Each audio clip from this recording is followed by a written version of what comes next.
উড়ে মেরো শালপাতা, নষ্ট করলো কলকাতা। এই যে উড়ে অর্থাৎ উড়িষ্যার লোক, মেরো অর্থাৎ বিহারের লোক, বিহারি বলে যারা আমরা আমরা যাদেরকে করতাম, সেই উড়িষ্যা, সেই বিহার আমাদেরকে আগামী দিনে ঘৃণার চোখে দেখবে না তো? বিবেকের বিষয়, ভাববার বিষয়।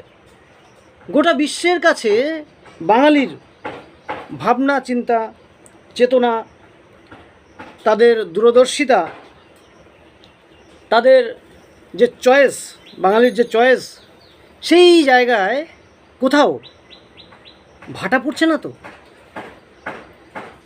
প্রশ্ন রেখে গেলাম, উত্তরও সকলের কাছেই আছে মনে হয়, তবে উত্তরটা খুঁজে দেখার সময় এসে